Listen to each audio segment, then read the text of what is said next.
What is disease?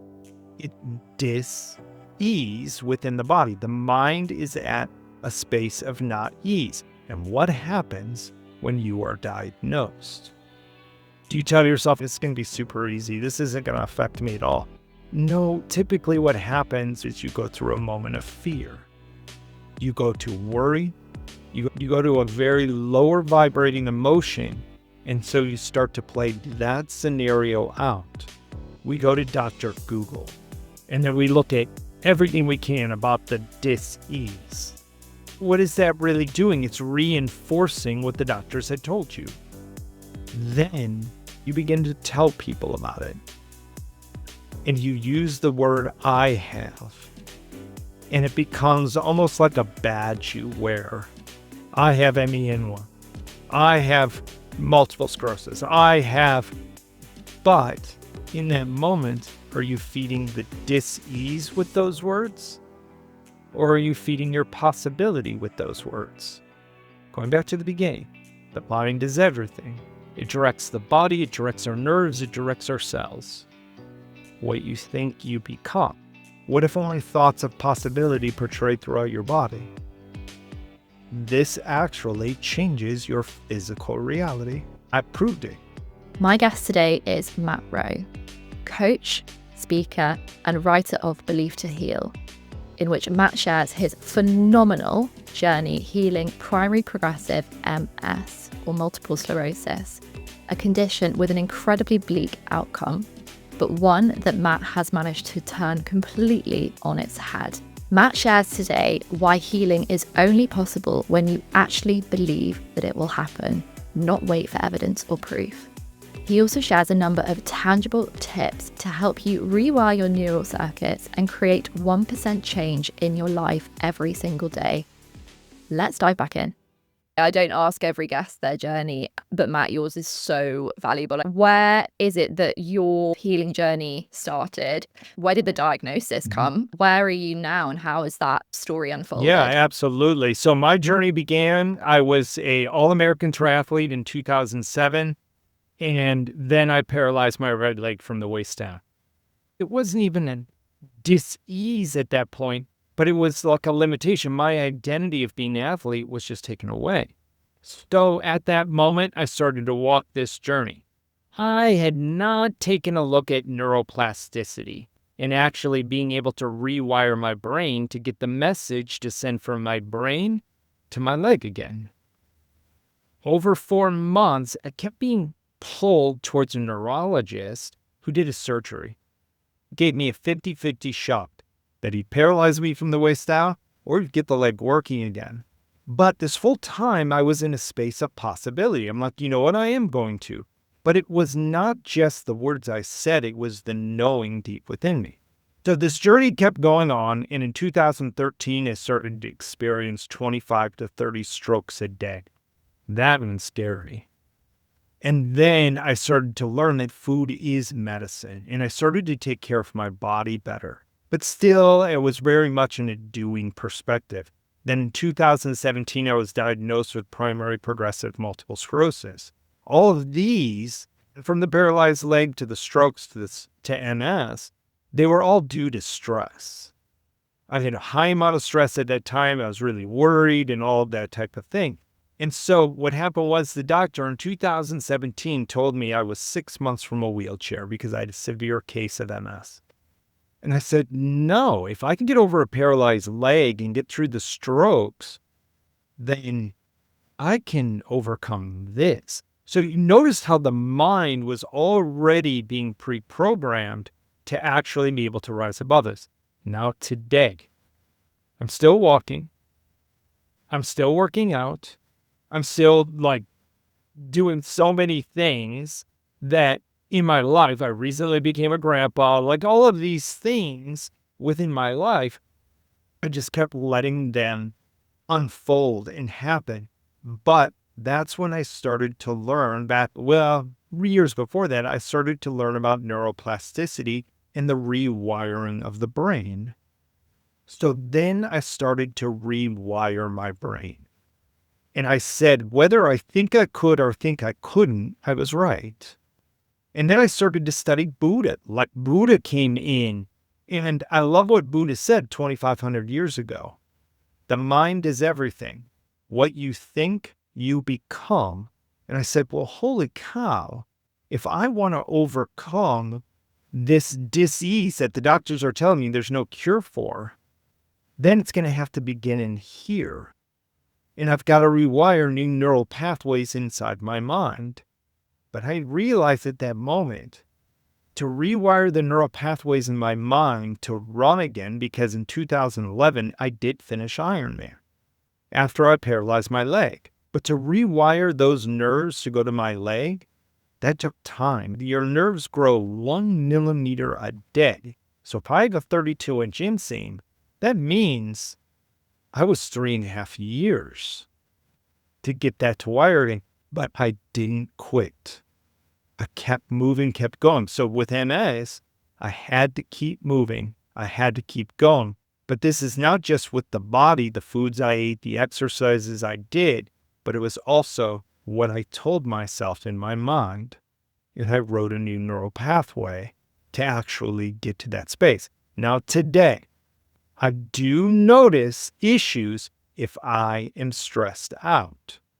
So if I have a high degree of stress that comes into my body, I know my walking doesn't go very well. But why? And I started to take a look at this. I'm not using the new neural pathways of possibility. I'm using the old ones of fear. And so I made a choice. And every day I've got to sit there from the moment my eyes open in the morning and tell myself where I'm going. And tell myself that I am going to be okay, and then release the stress within me. If I hold on to it, it hurts me. But I want to let everybody know that's listening to this is possible. Anything you wish within your life, first remember, begins within here. It begins in your mind. It doesn't begin by doing. It begins by being in that space. I'm chuckling to myself because conversations like these you and I have every day. So this is normal for us now, knowing that fear, stress creates dis-ease, that in order for us to change our life, we have to change our decisions and we have to change our thoughts. And I'm thinking about people who are listening to this podcast who maybe have no idea that what's happening up here, I'm pointing to my head for anyone who's listening and not watching, could have anything to do with what's going on in the rest of their body. How did you come to reconcile that? Because it's not taught to us. It doesn't come through mainstream medicine that the way we feel, the way we think, the way we act could have any bearing upon our health. I had to put it into practice because I'll tell you at the beginning, Lizzie, I didn't believe it either. I'm like, well, yeah. But at that point, when you have no other options, when everything's taken away at that point, the only thing you can do is try something. And this was safe. This had no side effects. This had no bad things. And so then I started to read. And I started to read many books regarding this and many doctors that had talked about this as well, from Dr. Deepak Chopra to Dr. Jeffrey Redinger to, I could go, the list goes on. So when I sat there and I started studying, I'm like, wow, these people have studied this. So they might be on to something. So then I started to take small steps of 1% every day towards who I wanted to be.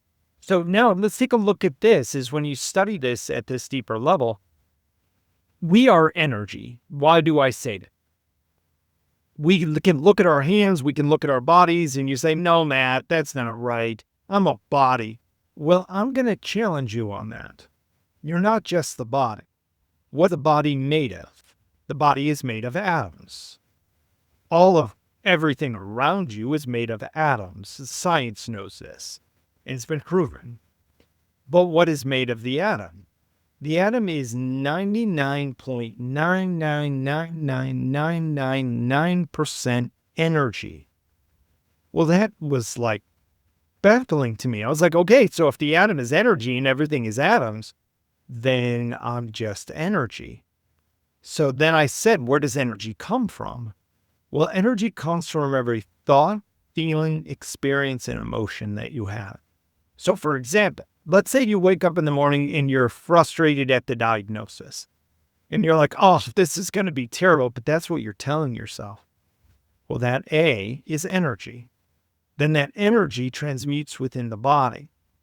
And so we have 50 trillion cells, all atoms, that are always listening to everything that you are saying in your mind, in your words, everything. But remember, your thoughts are not conscious 100% of the day. 95% of your thoughts are subconscious. You're not aware of them. That's why you have heartbeats without you thinking about it. That's why you breathe with no thought. It's in that moment I said, okay, what thoughts am I putting in, even at the subconscious level? Well, you be attuned to what's happening subconsciously by how you feel. So let's say you're working a job you absolutely hate. Now, I'm not saying you quit that job, but maybe there's some conversations you begin having with yourself regarding it. Instead of saying, oh, I got to go to work today. Well, that's a powerful energy. So then everything you see around you is going to match that. So what if you woke up every morning and say, you know what? Today is going to be better. I'm going to be taking some small steps. Let's say you were diagnosed with a dis-ease. If you tell yourself, oh my God, this is the way it's going to be, and this is what is talked about in the medical community, is the placebo and nocebo effect. And I think one of the most damaging things that happens in our day and age is that doctors tell us. We believe the doctor. I've been going to them since we were born. And so when we go to doctors, we believe them, as we should. And so in that moment, if the doctor says, oh man, you're going to be fine, don't worry about it, you got about 10 years. Well, then that starts to play out a script subconsciously in your mind, the nocebo effect. Then 10 years down the road, we'll say, oh, that doctor was right. Well, I've seen it played the other way. I have a client, they're absolutely amazing. She was diagnosed with MS at a young age. And the doctor said, oh, have kids, don't worry about this. When you turn to be about 48 years old, you're going to start to notice effects of MS. You let it go. She never had an effect. She had kids. Everything was going great. She goes, it was almost to the day when I turned 48, I noticed my first relapse. And I said, was that doctor a fortune teller? I mean, doctors are good, but I don't know if they're that good. And so at that moment, the doctor had put the nocebo, so it was playing out in her mind subconsciously, oh, 48. So she was almost like looking at the clock, like counting it down up until she was 48. When she realized that and said, wait a second, well, that's not true. She started to do different things. She started to work out. She started some powerful mindset work, and she started to rewrite that script. Today, she's 62 years old, and we always laugh because she's always going somewhere. She's always walking somewhere. She's swimming. She's exercising. She's working out, with exercise bands and doing all of these things. She's becoming stronger every day because she began telling herself, I know I will rise from this diagnosis. And so it just becomes just a powerful, powerful space. Was it hard at the very beginning to have all this knowledge that you'd grown up with, all of this, let's call it medical dogma? I don't mean that in a derogatory sense, but it is what it is. Was it just a case of like one day you woke up and you thought, okay, I'm healed. I don't have MS anymore. None of this. Was it like a switch or was it a process? I'm laughing. God, I wished I could just wake up and be like, oh yeah, I don't have MS anymore. Like, as you're allowed to do. Yeah, MEN1 is not going to affect me at all. Oh my God, that would be beautiful. Wouldn't that be so amazing? Now, it does have that power. But it takes belief to start. So let's say belief begins 1% of it at a time. We've got to rewrite the old neural pathways because the current neural pathway is still running about the doctors. They're not bad. It's the script we build since a young age subconsciously. So that script is always playing out. So whether you tell yourself, oh yeah, you know what, MS is not going to bother me at all. The subconscious mind goes, yeah, that's BS. You know that, right? And so I'm not aware of it. And so what it does is our conscious mind is required to begin rewriting that script. So let's talk about those two minds. There's the conscious mind and there's the subconscious mind. The subconscious mind is the past. And the subconscious mind can be filled with fear, worry, shame, guilt, doubt, and frustration. What I'm going to call that is a very low vibrating emotion. You feel this within yourself. When you are frustrated, for example, you're not full of energy. You're not bouncing around. You're not saying, oh my God, I'm so frustrated today. This is so good. No, I've never heard anybody ever say that. It's a very low energy within the body. And so what happens is if we wake up and our mind's frustrated, what we're doing is we are adopting the subconscious pattern. But to rewrite that, and this is why I say 1%. What if you changed your thought? What if you changed your feeling 1%? So let's take a look at what 1% could be. So let's say 1% is I wake up in the morning and I become aware that I'm worried. That's okay. What I would then invite is to take a breath.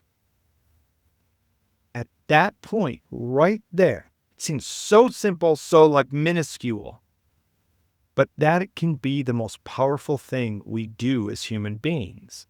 It's just become aware. Become aware of the frustration or the doubt or the worries or the shames and all of it. And then when we take that breath, what you're actually doing is something in the neuroplasticity world, which is pattern interrupt. That breath interrupts the pattern of the similar thought. That's 1%. Then allow that 1% to follow you throughout the day. And you may notice different things coming. You may notice different people showing in your life. You may notice different experiences showing up in your life. So that 1% actually builds upon itself. So with that moment, then the next day, you are like, okay, I'm going to take 1% more. So let's say in that 1% more, you tell yourself, my legs are going to look great today. My walking is going to be good. No matter if it is or not, I accept what is. You're basically changing to a powerful energy. What I was talking about earlier, subconscious, is fear, anger, shame, guilt, frustration. Let's just call them incongruent emotions. Now, the conscious mind is love, is joy, is acceptance, is awareness, is being within that present moment. But the conscious mind only runs 5% of our thoughts. But those 5% can rewrite the 95%. And like I said earlier, your nerves grow 1 millimeter a day. So if you've ever done any of this work, you'll hear something written about patience. The thing with reason for patience is we've got to let the body catch up to the mind. Because the mind directs everything. It directs the body, it directs our nerves, it directs our cells. So with everything with that, if we want to rewrite the mind and step into a new space, it begins consciously, the prefrontal cortex, as we take a look at things. And what if we just told ourselves in that moment, you know what, I'm going to be safe today. I am okay. I've seen this heal people. I've seen similar thought patterns over time, and I've seen some people do it very quickly. But their belief became a knowing. So belief is very strong, but belief is the start. The car has started. The engine is running, but it doesn't mean you went anywhere. But when you step into a space of knowing, that means you're driving the car. And that knowing crafts a destination. So when you set an intention, not an expectation, but an intention that allows you to move in a specific direction. My intention is to walk with balance and ease this year.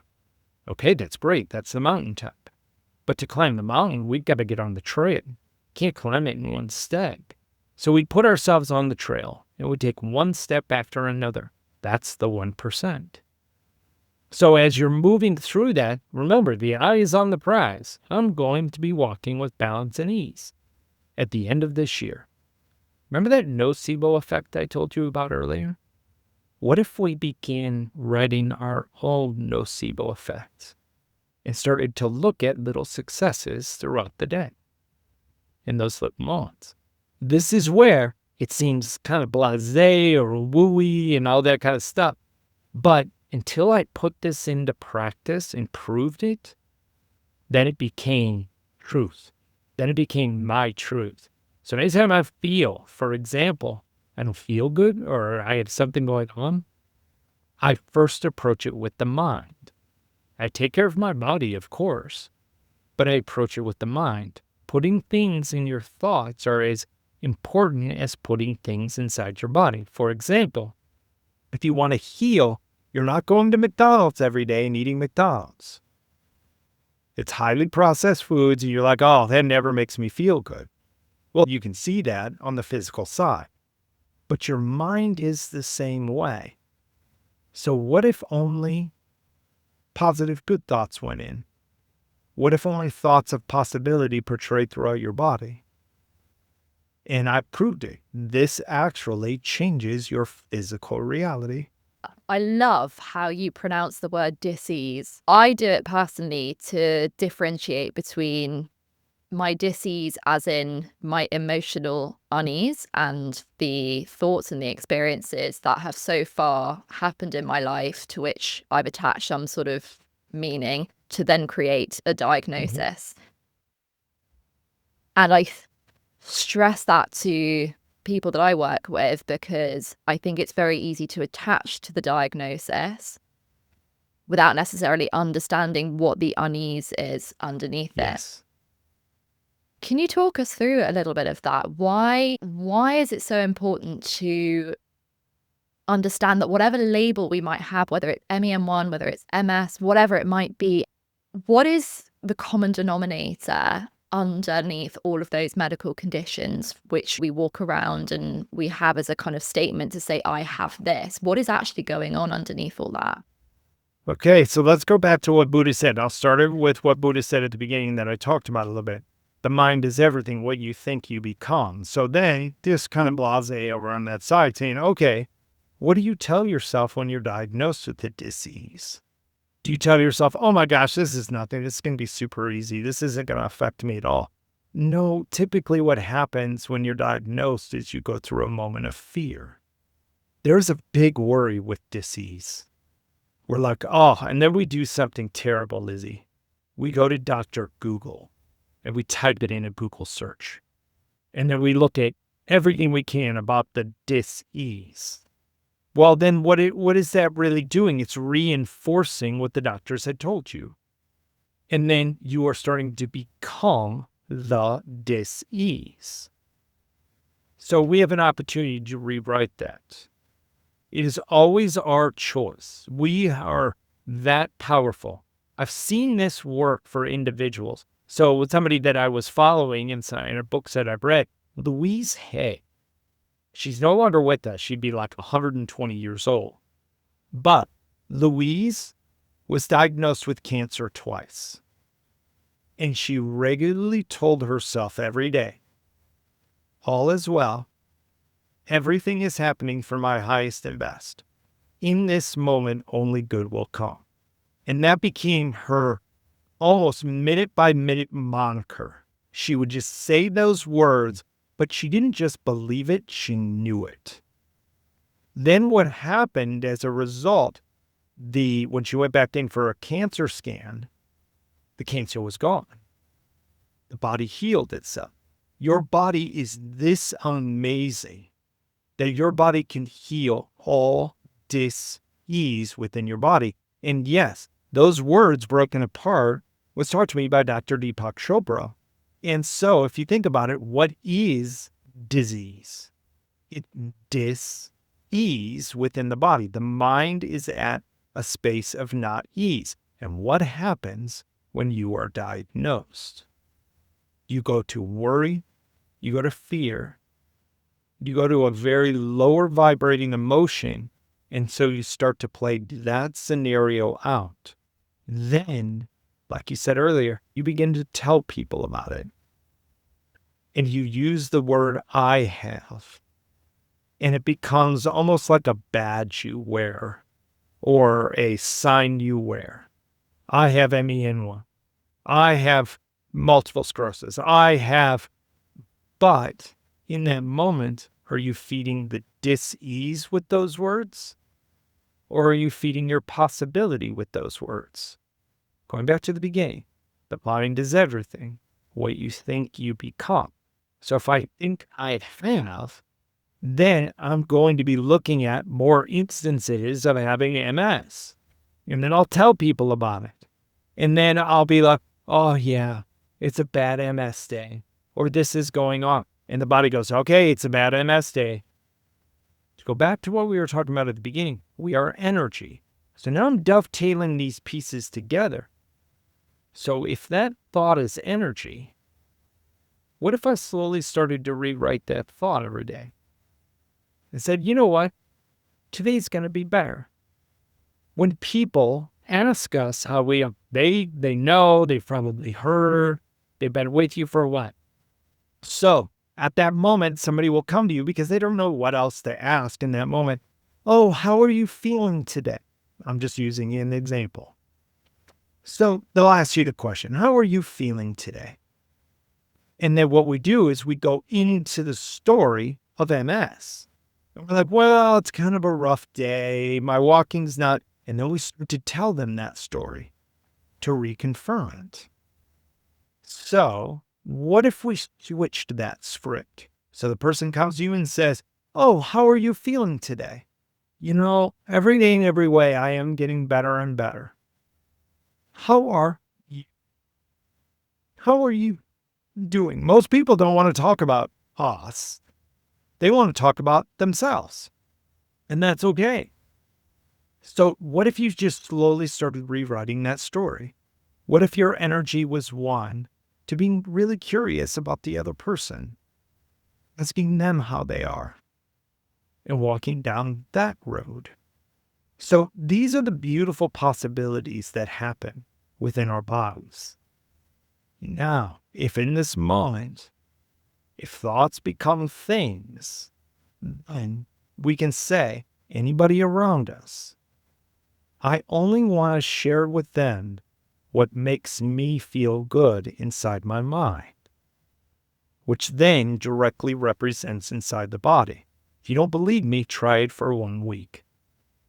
Just on the first one, become aware of every thought. It's going to be a pain in the butt at first. Am I talking about MS, or am I living that story? Do I tell people, oh, it's a bad day? Do I, whatever it is that's happened? Become aware of it with no judgment. Just as the observer, as if you were watching a movie and say, that's not what I want. I really would like to feel this way today. Then begin rewriting the story. That neural pathway that I was talking about earlier, this is the power of neuroplasticity, is that when you begin rewriting the new pathway, it begins growing. But at first, it's like walking through the woods with no trail cut.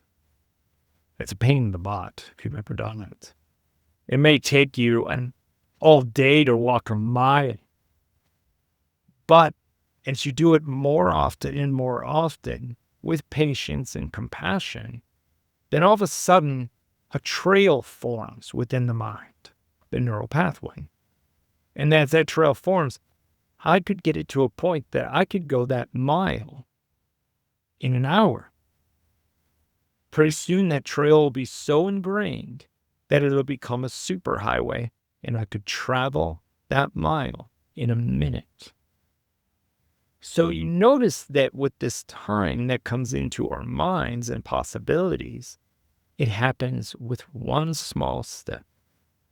And that step is awareness. Be aware of your thoughts. Do you think that the fake it to make it, in inverted commas, style of life has any validity in this sense? Or do you think that's something completely different and perhaps misinformed? I'm going to say it's possibly misinformed. The reason why fake it till you make it doesn't really work is because you cannot fool the subconscious mind. You're too smart for that. But let's take the word fake and let's change it to be. So what I encourage everybody to do is be it till you make it.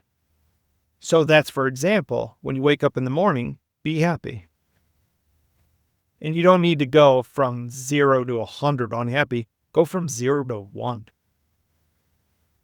in that moment and just begin being it. Think to yourself right now, who is the person that has healed from this dis-ease? Well, would that person be happy? Would that person only say positive things? Would that person eat good foods? Would that person encourage themselves? Would that person show themselves compassion? Those are being it. You're not faking it because you can't fake it. Fake is a misnomer because you're too smart, Lizzie. We are all too smart. Whoever's listening to this, you're too smart. You can't fool yourself.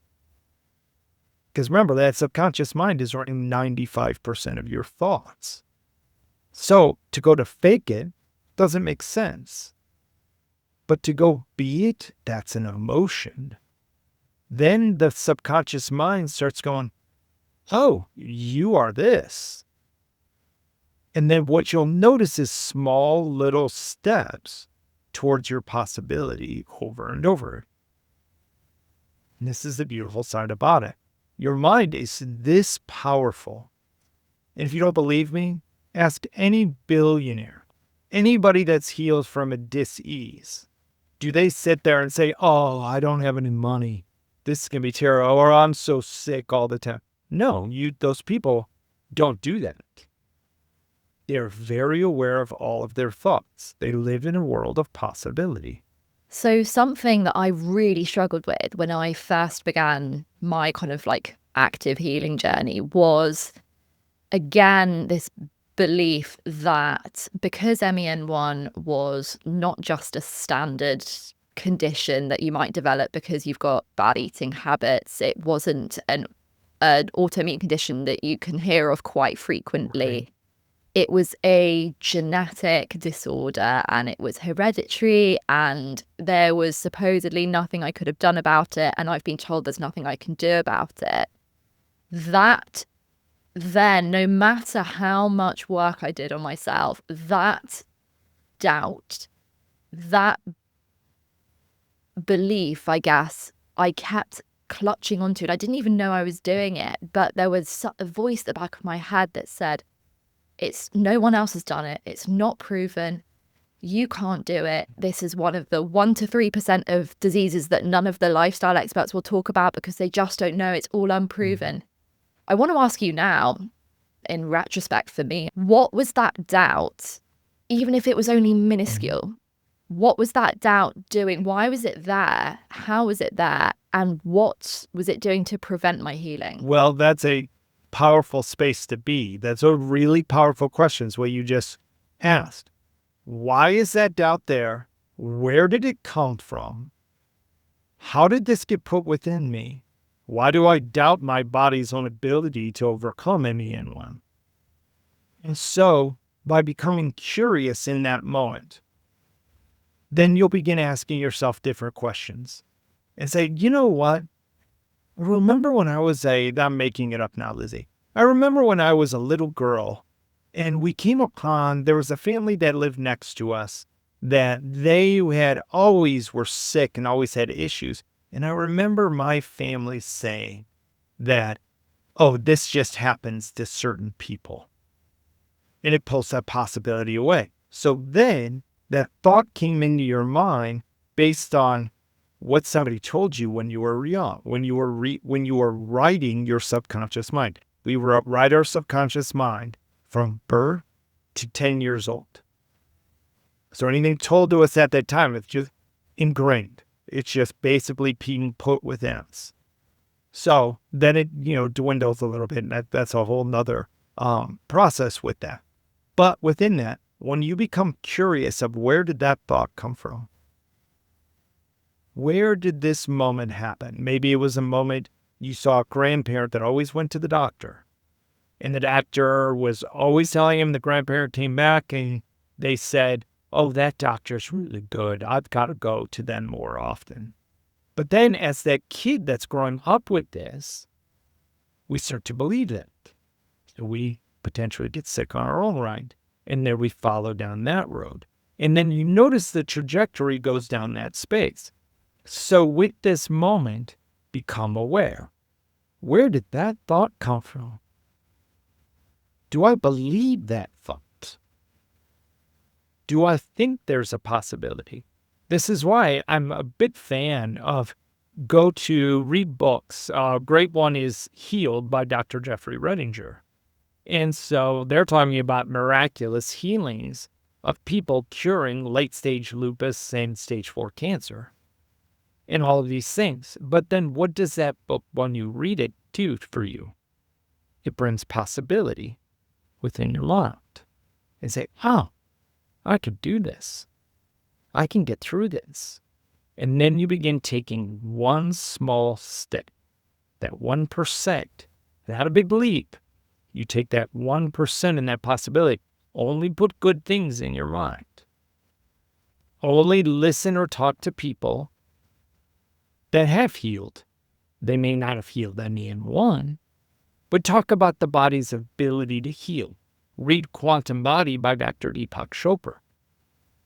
So that's just a really good, powerful book that we can all read. Read other books like Anatomy of the Spirit by Carolyn Myss, like other things that encourage you on your path. So for example, for climbing this mountain, we don't drink Coca-Cola the entire way going up this mountain. At some point, you're going to become dehydrated, and it's not going to go very well, and you may stop walking that path. But what you would do is you would put good foods in your body. You would have granola bars, or you would have drink a lot of water as you're walking, all of those things. That moment will promote you to getting to the top. So it's all these small steps that you're taking. So as you think about it in all these things, you know what? I'm going to start eating more. I'm making it up now. I'm going to eat more spinach because I know I've got a feeling I really like it. And that has always made me feel good when I eat that. So then do that. Eat more of that. I like these moments that I like this person that I'm with because they have me living in a space of possibility instead of one of fear, worry, and shame. Well, I like that. So do more of that. So in all of these moments, we have a choice. You always have a choice to begin being, to begin doing the things that promote you. You've worked with so many different people, all sorts of different diagnoses, all different backgrounds, different stories, different troubles and challenges. If there were to be a common denominator in each of their journeys that got them from one side of the fence to the other, what would it be? Oh, this is a big question because everybody's different. So, but anybody I do work with, we first begin with their story. And anytime I talk, or anytime I meet somebody new, I ask them, tell me your story. What's going on in your mind right now? What do you believe? And so their story starts to point to the root cause of the dis-ease within the body. So if we think about this, the dis-ease came into our bodies as a teacher. So the dis-ease is trying to teach us something. It's trying to teach us a different way.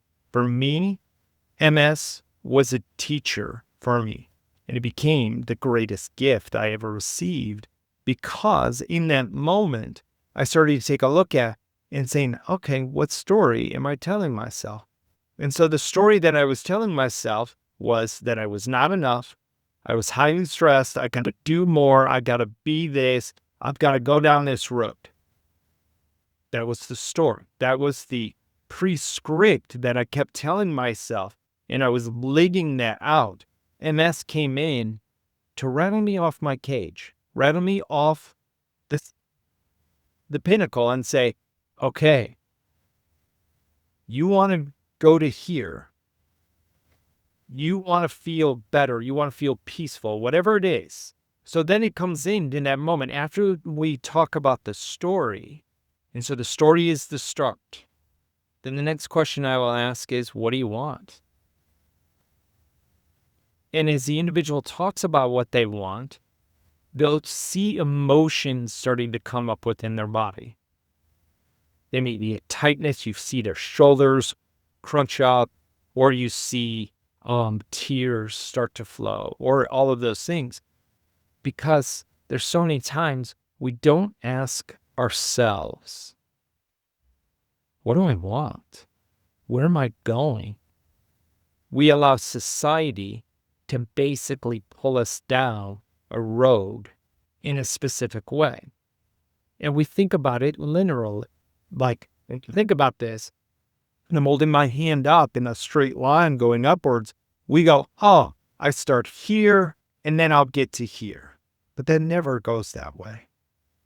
But that's what society tells us. Ever since we were young, we go to preschool, primary school, high school, then we go to college, then we get a job, then we get married, then we have a house, it's all linear. But think of it, life more as a squiggly line all over the page. Sometimes it goes down and sometimes it goes up. And so when we're watching this squiggly line and we're walking it, as you're on that journey, what do you tell yourself when you're on the journey? When the squiggly line goes down? When it doesn't go the way that you wish? Are you in possibility or are you not? So that's why I said earlier, let's rewrite the mind to step into that possibility.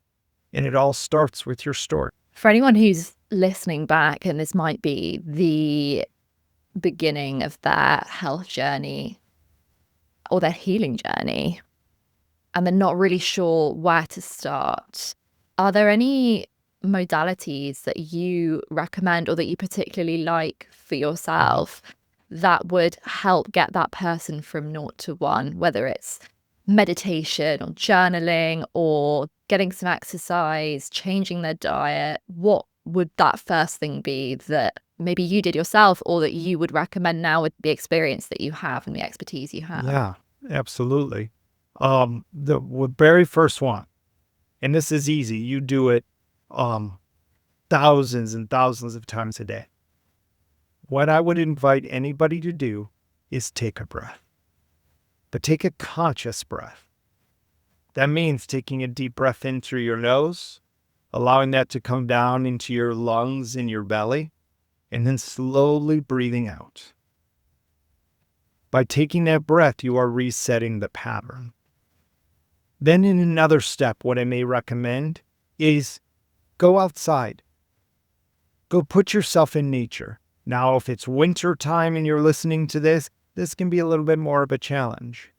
But anytime you can go be in nature, nature is very grounding and very healing. You're actually doing something for yourself in that moment. Then this may spark a curiosity about meditation. Now, remember, meditation is not something that we need to go in robes and sit on a mountaintop and cross-legged position. No, meditation is just slowing the mind and taking a breath.